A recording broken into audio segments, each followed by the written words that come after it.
Muda. De nuevo con ustedes aquí en Con Todo y Pensini por Globovisión. Hoy tenemos a la DJ Muda que no me habla, allá arriba. Francimar, ¿cómo está? Ahora sí. Bueno, tenemos a nuestro próximo invitado. Para mí es un placer tenerlo aquí, amigo Juan Manuel Rafali, abogado constitucionalista. Lo importante es que también fue asesor legal en el proceso de negociaciones que se está llevando todavía, creo, a cabo en Santo Domingo. Todavía no se ha cerrado esa puerta. Ahora, si hoy se anuncia un cronograma electoral, creo que eso le da la patada a la mesa, porque ¿qué se negocia entonces? ¿Cómo estás? Bienvenido, Juan Manuel.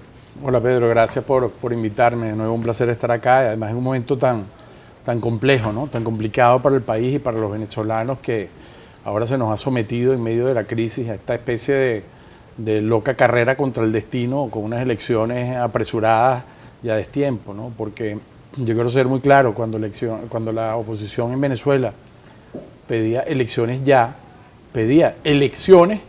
no un proceso de cualquier naturaleza, ni bajo cualquier condición que aparentara ser un proceso electoral, sino unas elecciones verdaderas, transparentes, limpias, como lo reclaman tanto la Constitución como los acuerdos y tratados internacionales en materia de derechos civiles y políticos.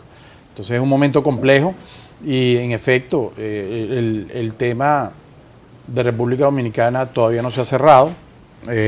Los asesores que en distintas áreas hemos estado dando apoyo a la delegación de la oposición, tuvimos un papel muy proactivo hasta la quinta sesión, que fue la última, que terminó el día miércoles muy tarde en la noche, y de ahí se han generado una serie de consultas internas dentro de los actores políticos que conforman la dirección de la Unidad Democrática, entre ellos mismos, y entiendo que se han reunido con algunos factores de la sociedad civil, ¿no? De hecho, hemos visto un gremio como Fedecámara pronunciándose. Que se pronunció, pero sí, de los pocos que se han pronunciado. Sí, lo ha hecho, también, bueno, la conferencia episcopal lo hizo antes. También, ¿verdad?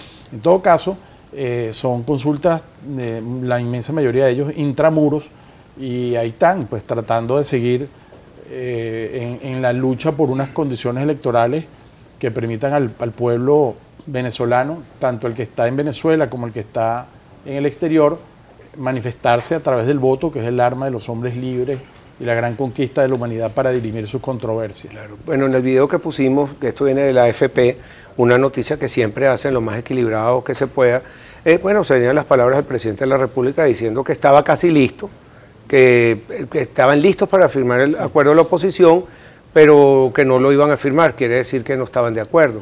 Entonces lo que él dice que quiere dar a ver, o entrever, y tiene una campaña hace tiempo, que hay unos traidores, que hay unos que sí firman, que quiere separar, por ejemplo, esa unidad que hasta la fecha, bueno, ha demostrado, y habló Henry Ramos, Ayub, diciendo que él no se va a prestar para hacer una elección al estilo de Nicaragua, que él no va a comprometer eso, pero le han caído encima, y además que fíjate que hoy también oí al presidente, le decía, mi compadre es Henry Ramos, y a los demás los insultaba, como diciendo, no sé cuál es el plan psicológico ahí, pero él tiene buenos asesores. Sí, en todo caso, mira, hay algo que es casi de perogrullo, Pedro, y es que no hay un acuerdo hasta que ambas partes convienen y aceptan en que lo hay. Desde el momento mismo en que tú dices, no estamos de acuerdo en todos los términos y condiciones, hay algunos en los que se ha avanzado, otros en los que hay profunda diferencia aún, bueno, entiendes que no hay ese acuerdo. Si lo hubiera habido, bueno, ya hubiera salido la gran escena, la foto que el gobierno tanto espera, el apretón de mano. No, y la razón por la cual no lo hay, por lo menos hasta el momento en que yo estuve muy vinculado al proceso, es porque una fecha atropellada, unos términos, temporalmente hablando, que haga inviable alcanzar verdaderas garantías en materia electoral, bueno, implicaría un acuerdo que no es suficiente para garantizar un proceso electoral transparente, legítimo y limpio, ¿no? Como decía anteriormente. El tema del tiempo es muy importante porque hay puntos como la observación internacional que por más que tú la ofrezcas, no lo puedes resolver de la noche a la mañana. Hay temas como, por ejemplo, las reubicaciones o no, y dónde va a votar la gente, que sí están en manos del CNE. Pero, por ejemplo, el tema de la observación internacional no es fácil. Yo no soy especialista en temas electorales, pero entiendo que eso no es así, de que la ONU o la Unión Europea llama por teléfono y vienen 50 personas o 100 o 200. No, son una serie de diplomáticos que tienen agenda, que tienen que además traer a alguien preparado, por lo menos este tipo de elección electrónica, digital, que no todos son expertos en eso. Y hay que cumplir unos protocolos internacionales, una agenda, o sea, es un tema complicado.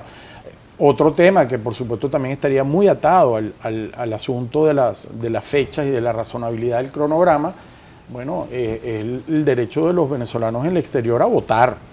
Eso no es poca cosa. Porque hay más de 3 millones afuera. Sí, yo no necesariamente todos van a votar por un lado o por el otro, pero son 3 millones de venezolanos. Ya es una masa crítica que pasa a ser un elemento muy importante a la hora de definir cualquier resultado. Y esos venezolanos además tienen el derecho a votar, por Dios, tienen el derecho a expresarse, lo tiene la Constitución, es inherente a su condición de nacionales de Venezuela. Entonces, les tienes que garantizar el derecho al voto, y si ese registro de votantes en el exterior, que está regulado por un reglamento o resolución interna del CNE, bueno, no se actualiza y no permite que la gente que se ha ido en los últimos tiempos, que además son ríos de personas, al punto que se ha convertido en un problema migratorio en toda la región, bueno, si no se pueden inscribir y no pueden votar, eso es realmente reñido con la Constitución y el derecho al sufragio que tienen todos los venezolanos. Y así varias condiciones que se deben cumplir para tener una verdadera elección. Pero para ti debe haber sido muy difícil, y a lo mejor fuiste uno de los que tuviste más trabajo, los de finanzas también, como asesor legal en este proceso, porque hay ciertas ilegalidades que no se están respetando aquí y que tampoco lo están reconociendo internacionalmente. Entonces la interpretación de la Constitución debe ser algo complicado en este caso. Bueno, fíjate que realmente una de las peculiaridades de este proceso es que la oposición todo el tiempo lo que ha pedido son elecciones apegadas a la Constitución, al ordenamiento jurídico internacional y a nuestros valores republicanos, que además es un mandato que limita la actuación incluso de esa Asamblea Nacional Constituyente que fue convocada y electa de manera irregular. Pero era muy curioso, porque tú tienes una oposición que lo que quiere es participar en elecciones que sean libres, justas, apegadas a la Constitución y a las leyes, y eso pasa incluso por un árbitro que, entendiendo que la imparcialidad absoluta en un país dividido es muy difícil de lograr, pero por lo menos de personas que aseguren que se va a respetar un resultado. Entonces, cuando tú empiezas a pedir ese tipo de condiciones y el otro te dice, no te cambio el árbitro, bueno, pero ¿por qué lo defiendes tanto? Si la otra parte no le tiene confianza, es porque ese árbitro no es visto como imparcial, y si tú lo defiendes tanto es porque más bien está a favor tuyo.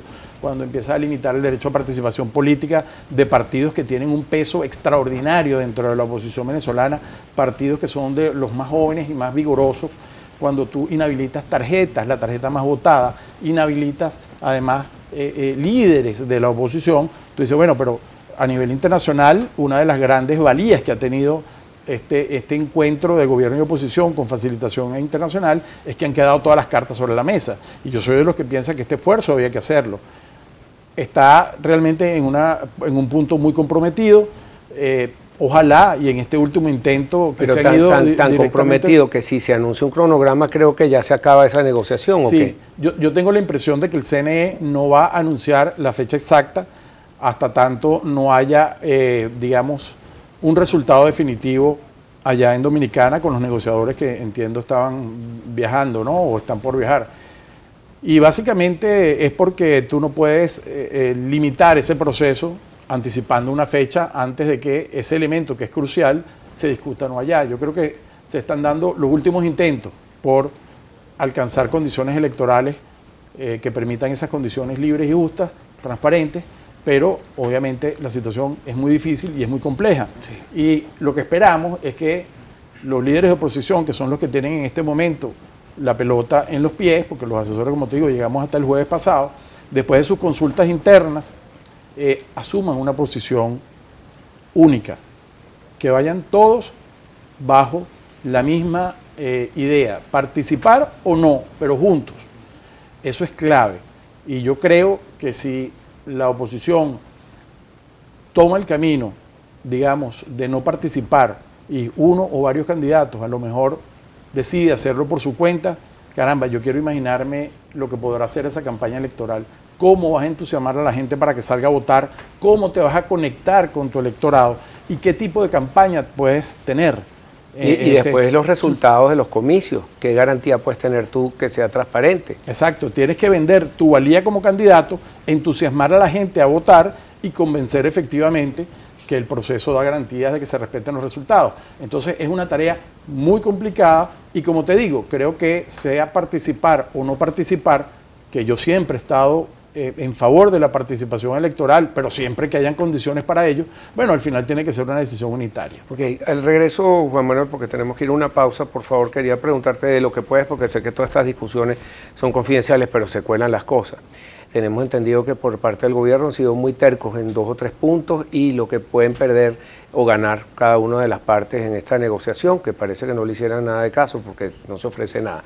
También quería hablar contigo un poco sobre el tema económico, porque hoy salió la primera subasta del DICOM, cómo afecta eso a la industria, al venezolano, al bolsillo de todos nosotros. Yo sé que no es tu área, pero desde tu punto de vista. Sí, claro. Que sé que, bueno, aunque sea con sentido común, pero tú asesoras a mucha gente. Sí. Juan Manuel Rafali, abogado constitucionalista, @ Juan Rafali. Ya regresamos con más para ustedes.